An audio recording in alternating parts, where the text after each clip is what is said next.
Apa yo? Mengenai Luis.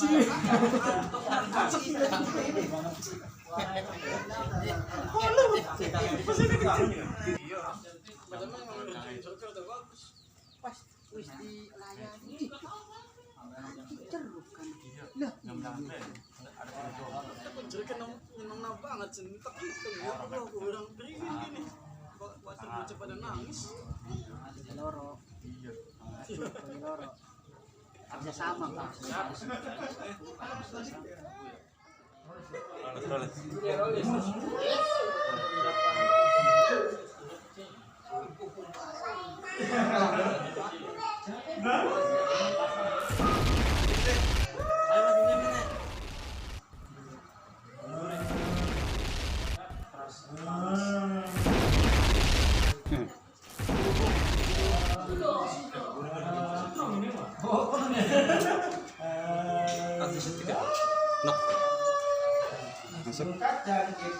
Guru ya.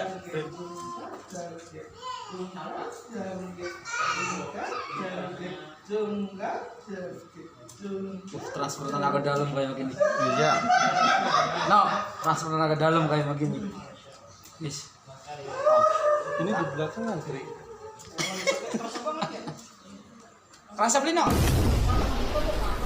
Ih. Oh, beli. Ah, yang beli. Oh, wis ga halu ki.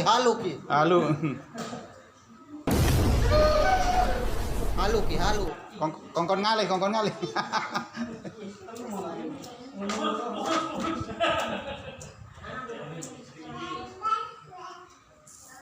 Dia Malika.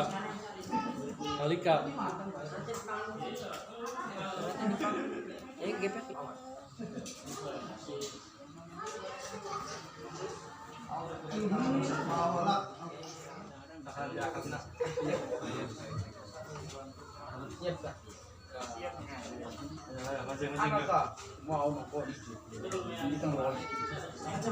Iya kan.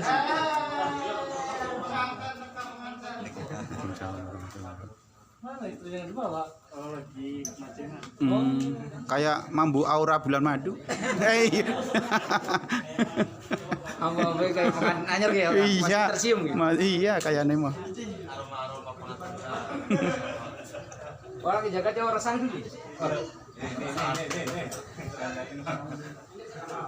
Masih wangi kembang ya.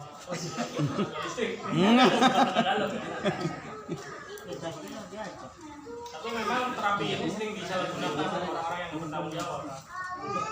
Pasiennya suruh adu sana, dia ngomong saya sudah mengalihkan tenaga murni. Iya, murni goroh jadi gitu. Itu banyak laporan ke saya itu. Pak Ustadz tuh kabelnya diperlihatkan ya. Kalau di sana orang nggak disembunyiin. Jadi kabelnya nggak dilihat. Duduk, ngintip sana Antrian bawah. Ampelan aliran darah ya. Ngalir mau mati, Pak. Bukan ke orang mancing. Lancarkan. Oh, lancar. Kenalin. Masya Allah. Ada apa?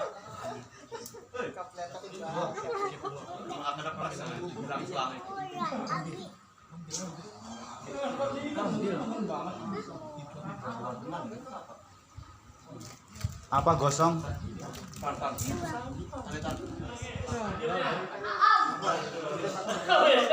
Enak gitu. Ya enak gratis. Iya.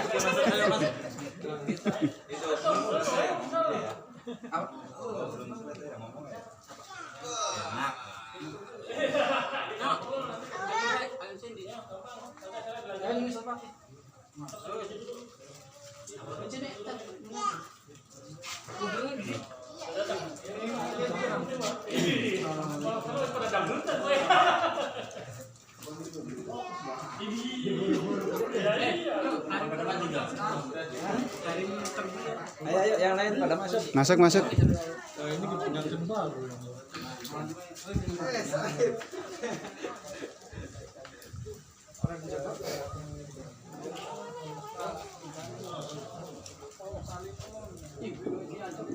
Maning-maning ya mau dingin ngantri. Yang ini akeh.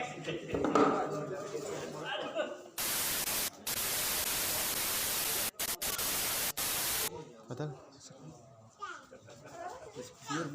Turun. Ayo.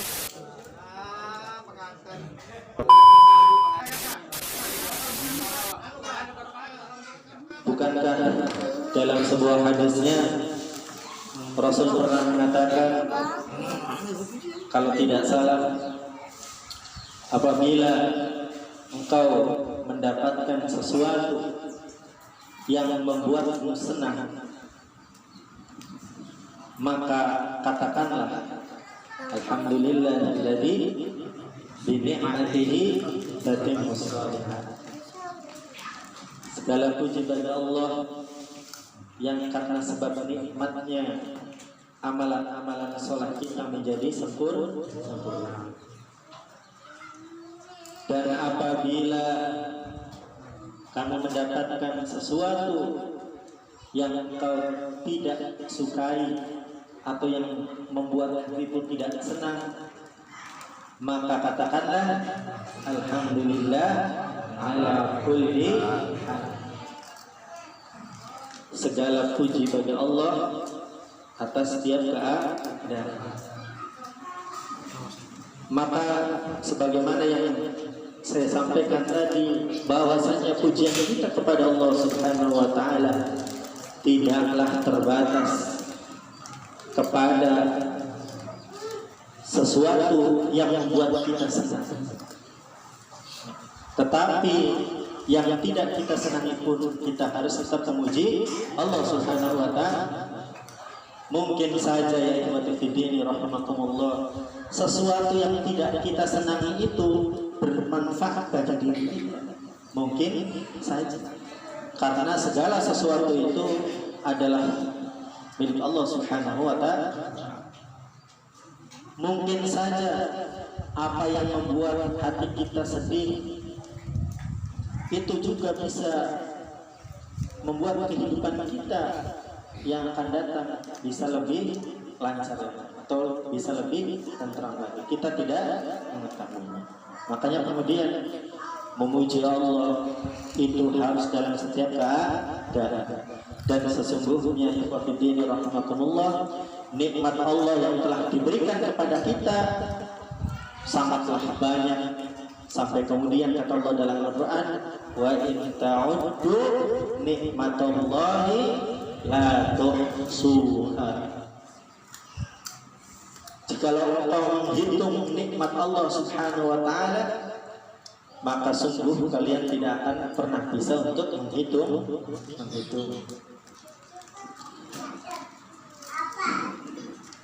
Dan dalam firman Allah yang lainnya,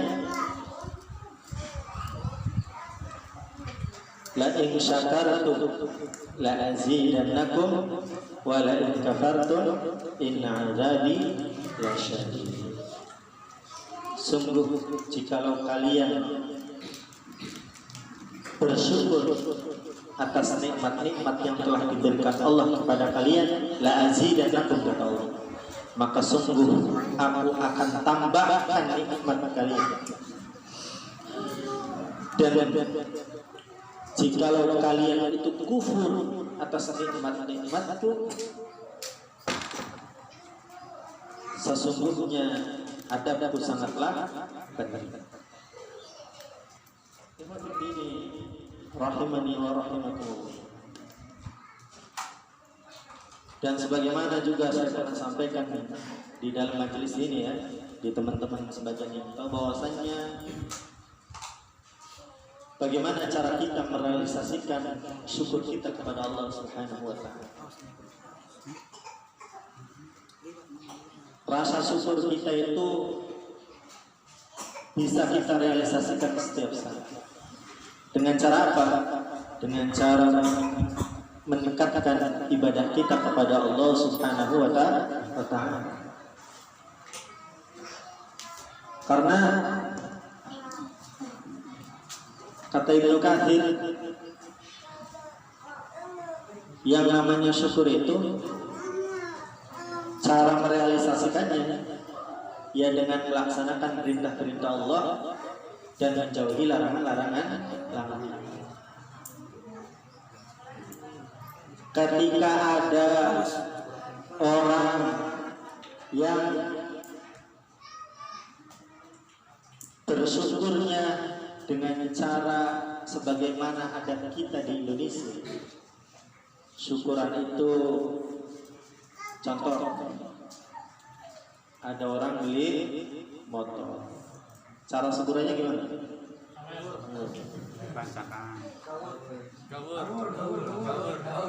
Gawe sega kuning, ya? Tawur duit ya. Dari satu sisi mungkin menurut mereka itu adalah bentuk rasa syukurnya atas nikmat diberikannya motor baru. Niatnya sodako mungkin. Kita kan snowdown aja. Tapi mungkin dari satu sisi itu juga ada yang perlu untuk diperbaiki niatnya. Jangan sampai kemudian ketika kita beli motor baru kemudian gawe sega kuning, itu adalah sebuah kewajiban. Apalagi itu adalah sebuah anjuran dan lain sebagainya yang sebenarnya tidak pernah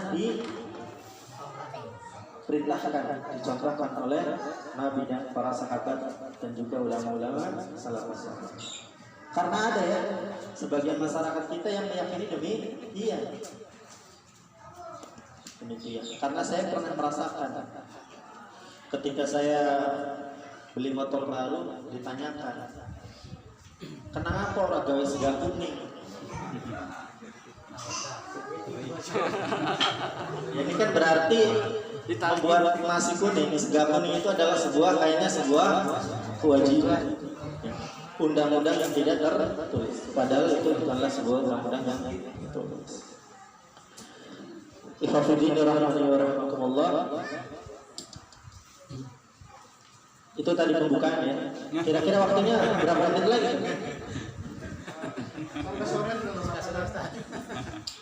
Ketika saya pertama kali berhubungan sama Trisno ini, saya bingung. Antum bisa nggak apa ya? Biasa makan-makan. Iya, nggak apa-apa makan-makan dulu. Kalau anak sih datang ke sini ya ikut makan-makan ya, bukan ikut. Ya kan gak enak kalau makan-makan aja, harus ada kajian. Kenapa harus saya? Ya masih banyak saja yang lain. Masih banyak saja yang lain. Tuh bisa panggil Ustaz. Saya yakin di Indra Bayi ini gak kurang Ustaz. Itu Ustaz, Masya Allah.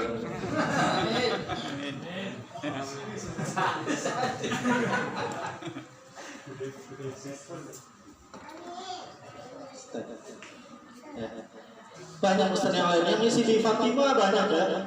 Fatimah itu ada Ustaz Karyaman, Ustaz Ain, Ustaz Muhammad, Ustaz Farhan, Ustaz Bri, udah Masya Allah, Ustaz Tonari dan lain sebagainya.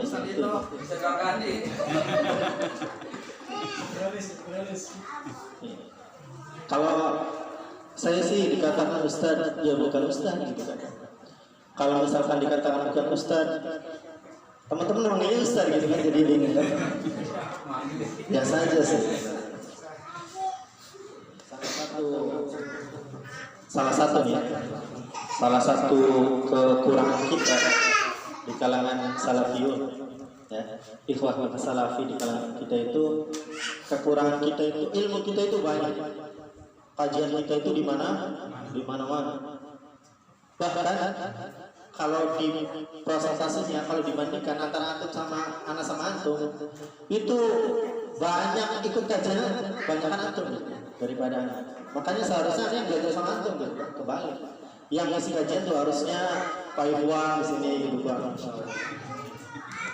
Suryadi gitu kan. Apalagi yang kalau di rumahnya punya channel-channel TV itu ya, Roja, Ihsan TV dan lain sebagainya.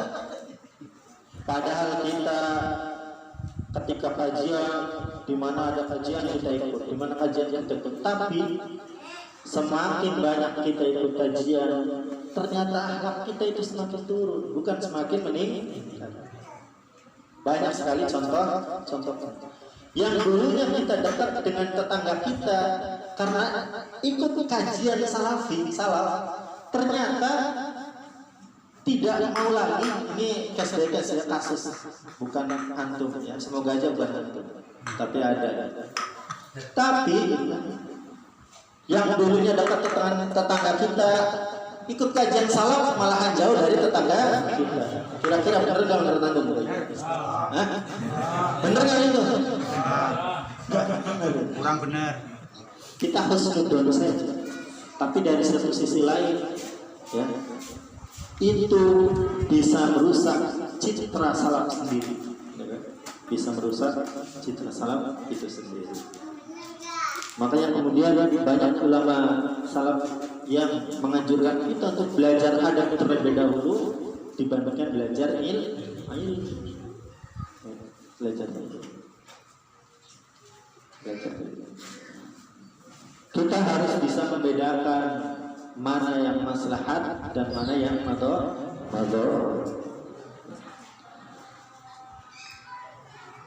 Nabi aja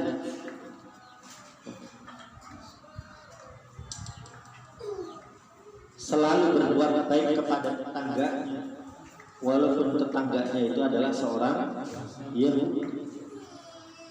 Bagaimana kita yang tetangga kita itu sama masih seorang muslim, kenapa kita harus menjauhi mereka dengan keadaan-keadaan? Harusnya kita sebagai ikhwah salafi harus lebih aktif lagi untuk mengajak mereka. Mengajak itu ya akhi, tidak harus kita mengatakan datang ke rumah dan kumpul, oh berubli tahlilku bid'ah. Gak harus seperti itu, gak harus seperti itu. Marhaban itu maulid bid'ah, laka ajarannya. Gak harus seperti itu. Tunjukkan akhlak kita sebagaimana yang ditunjukkan oleh para sahabat, para salafus. Itu yang pertama ya. Tolong adabnya dijaga. Saya yakin kayak Trisno gitu kan, itu udah selesai kita bermain. Ya, punya saya alumni udah di luar kepala. Soalnya ngajinya sama saya dulu kita mulai udah selesai. Imam udah selesai. Walaupun kajiannya sebulan sekali. Oh, sebulan 2 kali. Tapi selesai kita berilmu, gitu kan? Bagaimana caranya? Nah, ilmunya sudah dapat, prakteknya belum dapat. Dalam artian masih mendekati kekurangannya. Seperti itu. Jadi di pertemuan kali ini saya ingin menyampaikan gitu kan, tolong kita sebagai ikhwah salaf harus bisa menjaga adab kita sebagaimana adabnya para salafus saleh. Karena yang namanya adab itu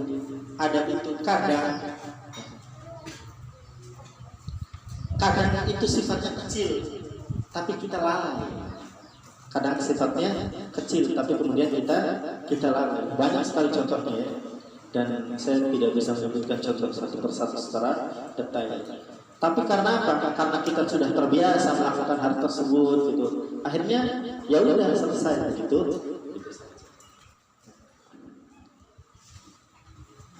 Kita setiap kajian saya akan membacakan salah satu kitabnya Syekh Salim Al-Hilali. Judulnya Manhajul Anbiya fi Tazkiyatin Nufus. Saya tidak akan membahas kitab ini sampai selesai. Saya hanya membahas tentang khutbatul hajah saja. Tahu khutbatul hajah kan? Khutbatul hajah. Khutbatul hajah itu adalah khutbah yang biasa disampaikan oleh Nabi Muhammad SAW ataupun para sahabat dan ulama-ulama ketika di awal khutbah, di awal ceramahnya biasanya seperti itu. Dan Nabi Muhammad SAW biasa khutbatul hajatnya itu dengan kalimat apa? Innal hamdalillah. Innal hamdalillah.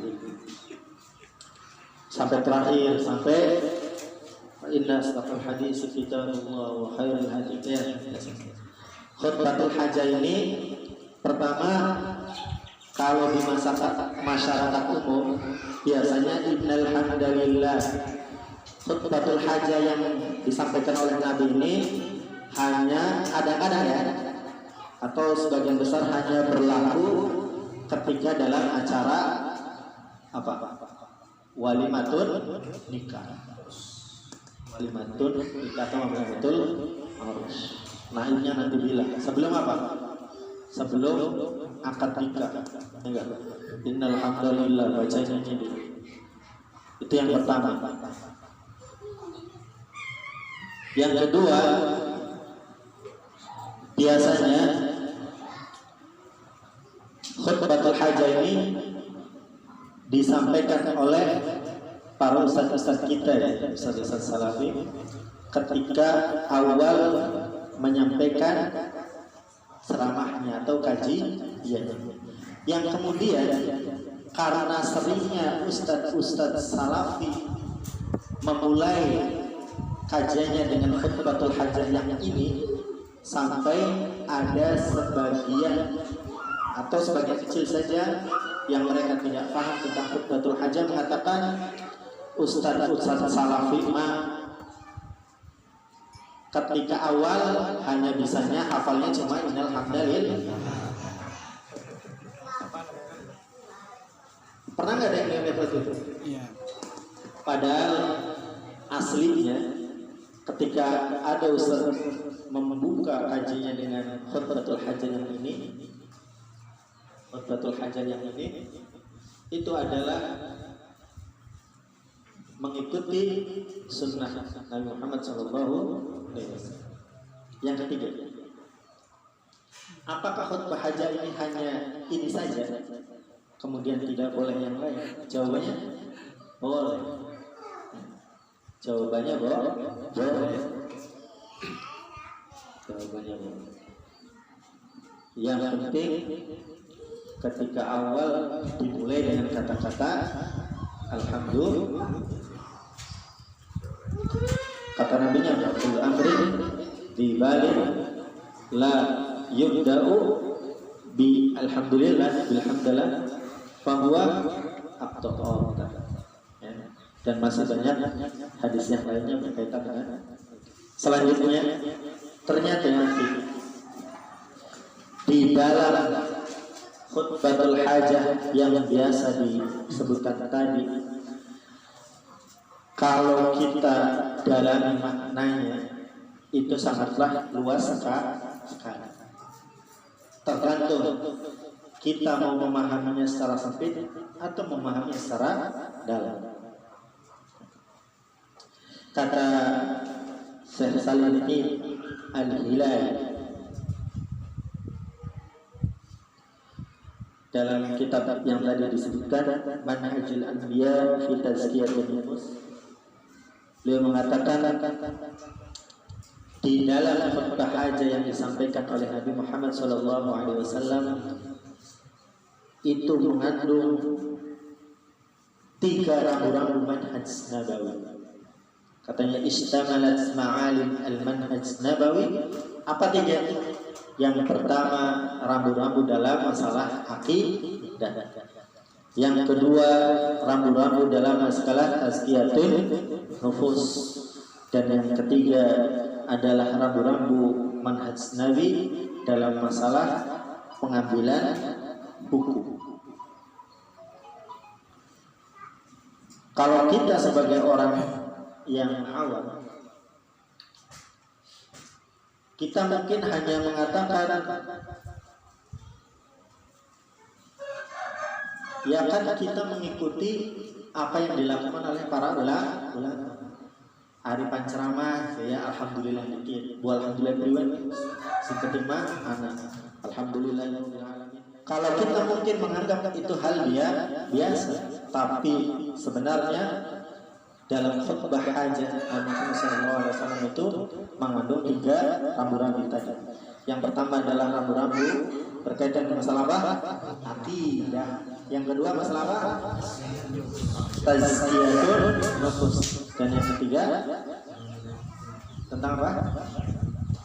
Pengambilan hukum atau fitnah. Jadi bukan hanya kalimat biasa, tapi itu adalah kalimat yang luar biasa. Kalau misalkan kita pahami secara lebih dalam, mana yang rambu-rambu Nabi berkaitan dengan akidah dalam khutbatul hajat? Ketika Nabi Muhammad SAW mengatakan innal hamdalillah nahmaduhu wa nasta'inuhu wa nastaghfiruh. Seterusnya sampai apa? Sampai wa asyhadu anna Muhammadan abduhu wa rasuluh. Kata Syekh Salim Al-Hilali, itulah rambu-rambu dari manhaj Nabawi berkaitan dengan masalah akidah. Dalam masalah akidah, di situ tercantum masalah tauhid. Dari masalah tauhid apa? Tauhidul ar-rububiyyah. Kemudian tauhid apa lagi? Tauhid uluhiyah. Kemudian tauhid asma wa sifat dan lain sebagainya. Itu kalau kita paham. Tidak hanya ini saja. Kalau antum baca kitabnya para ulama juga, ketika pertama kali mereka menyampaikan khutbahnya, kajiannya, ataupun dalam kitab-kitab mereka, pasti awalnya seperti ini. Ya, pasti awalnya berkaitan dengan masalah al-aqidah. Kemudian ada lagi tadi beriman kepada Rasul dan lain sebagainya. Ini berkaitan dengan masalah apa? Aqidah. Dan kalau misalkan kita bahas satu persatu, innal hamdalillah, segala puji bagi Allah, pembahasannya juga panjang. Makanya tidak ada kemudian ada seorang ulama yang membahas khusus membahas tentang khutbatul hajat. Padahal khutbatul hajat cuma segitu, tapi kemudian keterangannya sangatlah banyak. Ini karena apa? Karena kandungan apa yang ada dalam khutbatul hajat ini juga sangat luar biasa. Sangat luar biasa, mencakup semua permasalahan secara ringkas berkaitan dengan masalah al-aqidah. Kemudian yang kedua, kemudian selanjutnya ketika Rasulullah SAW mengatakan, ya ayyuhalladzina amanu taqullaha haqqa tuqatih wa la tamutunna illa wa antum muslimun, sampai kemudian ayat yang terakhir dibacakan, ya ayyuhalladzina amanu taqullaha wa qulu qawlan sadida yuslih lakum a'malakum wa yaghfir lakum dhunubakum wa may yuti'illaha wa rasulahu faqad faza fawzan 'azima. Kata Syekh, 3 ayat ini merupakan rambu-rambu dari manhaj Nabawi berkaitan dengan tazkiyatun nufus. Apa sih tazkiyatun nufus itu? Apa? Iya, bukan pensucian ya, penyucian jiwa. Penyucian jiwa berkaitan dengan tazkiyatun nufus. Ayat-ayat ini kenapa dikatakan tazkiyatun nufus? Ya. Puncak dari tazkiyatun nufus itu apa? Penyucian diri itu apa puncaknya? Puncaknya apa? Puncaknya adalah ketakwaan. Coba lihat di ayat ini. Semuanya membahas tentang takwa enggak? Takwa. Dari ayat yang pertama, ya ayyuhalladzina amanu taqullaha apa? Haqqa tuqatih wa la tamutunna illa wa antum muslimun. Ini berkaitan dengan masalah takwa. Kemudian yang kedua, Ya ayuhan nasu taqu rabbakumul ladzi khalaqakum min nafsin wahidah. Ini juga berkaitan dengan masalah takwa. Tapi ini lebih umum karena khitabnya adalah seluruh manusia. Tapi yang pertama pada orang-orang yang beriman. Kemudian yang ketiga sama ya ayyuhalladzina amanu taqullaha wa qulu qawlan sadida. Ini juga takwa juga. Semuanya muara atau ujung dari tazkiyatun nufus itu adalah takwa. Makanya kata Syekh mengatakan wa hadhihi al-ayat hawat rasidan adiman fi tazkiyatun. 3 ayat ini ya mengandung semua manfaat yang besar berkaitan tentang tazkiyatun nufus. Kenapa? Yang pertama tadi bayanat ghayat taqwa, menjelaskan tentang ketakwaan. Karena tadi puncak dari tazkiyatun nufus itu adalah takwa. Yang ketiga, ketika Rasulullah SAW mengatakan fa inna ahsanal kalamullah, atau dalam redaksi yang lain fa inna asdaqul hadisi kitabullah. Tapi Syekh di sini mengatakan fa inna ahsanal kalamullah sampai akhir wa kullu dhalalatin finnar. Kata Syekh, kata ini, kalimat-kalimat ini mengandung rambu-rambu manhaj nabawi yang berkaitan dengan masalah at-talaq. Siapa yang harus kita ambil ilmunya? Maka disebutkan fa inna asdaqul hadithi kitabullah, atau fa inna ahsanal kalami kalamullah. Yang pertama adalah kalamullah. Yang kedua apa? Wa khairul hadi Muhammadin sallallahu alaihi wasallam. Dan sebaik-baik petunjuk adalah petunjuk Nabi Muhammad sallallahu alaihi wasallam. Ini secara tidak langsung memberikan perintah kepada kita, kalaulah kalian ingin mendapatkan ilmu yang benar dalam syariat ini, maka yang pertama ambillah ilmu dari kalamullah atau Al-Qur'an, dan yang kedua ilmu dari petunjuk Nabi Muhammad sallallahu alaihi wasallam. Kalaulah kalian tidak mengambil ilmu dari keduanya, maka kalian mungkin saja nanti akan terjebak ke dalam sebuah perkara-perkara baru yang tidak pernah diajarkan oleh Allah Subhanahu wa taala dan juga tidak pernah diajarkan oleh Rasulullah sallallahu alaihi wasallam dan para sahabat. Apa itu? Maka dikatakan di sini bid'ah. Jangan sampai kalian terjebak dalam perbuatan bid'ah, karena sesungguhnya perbuatan bid'ah itu adalah sesat. Yang dimaksud bid'ah di sini adalah bid'ah dalam perkara agama, bukan bid'ah dalam masalah keduniaan. Ingat ya, berilmu tapi juga beradab. Yang pertama. Yang kedua, setiap ucapan yang disampaikan oleh Nabi kita Muhammad SAW pasti itu mempunyai hikmah yang sangat luar biasa. Sejauh mana kita bisa mengambil hikmah tersebut tergantung sejauh mana juga kita mampu untuk terus belajar menggali hikmah tersebut. Lewat mana? Lewat kajian-kajian ini. Yang penting itu yang penting itu bukan kalian hafal banyak hadis, bukan. Yang penting itu bukan kalian banyak hafalan Quran, bukan. Hafal hadis, hafal Quran itu bagus, tapi yang paling penting adalah bagaimana kita bisa mengamalkan hadis tersebut, bagaimana kita bisa mengamalkan ayat-ayat Al-Quran tersebut di dalam kehidupan kita sehari-hari. Itu saja yang mungkin bisa saya sampaikan. Habis ini kita sama-sama untuk melaksanakan sholat berjamaah. Subhanakallahumma wa bihamdika asyhadu an la ilaha illa anta astaghfiruka wa atubu ilaik. Wa sallallahu ala nabiyyina Muhammadin wa ala alihi wasallam wa sallam. Assalamualaikum warahmatullahi wabarakatuh. Waalaikumsalam warahmatullahi wabarakatuh.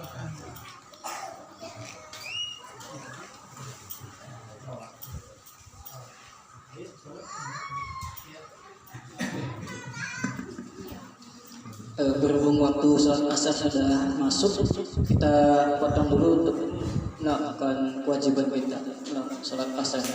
Pada ikhwan tafadhol.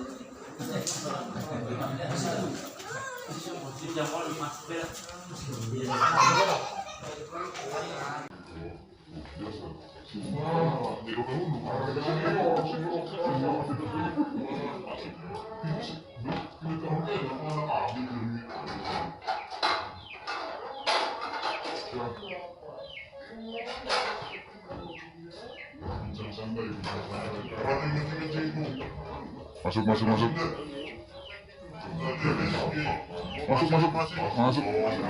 Ayo.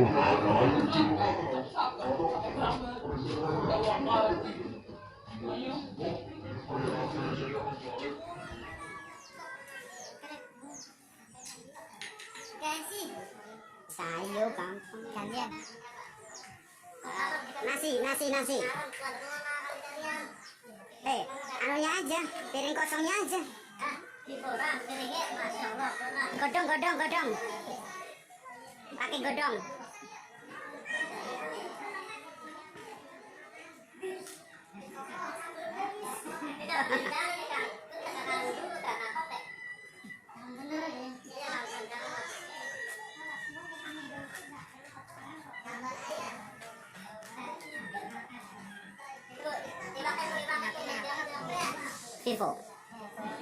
Vivo lawas 91.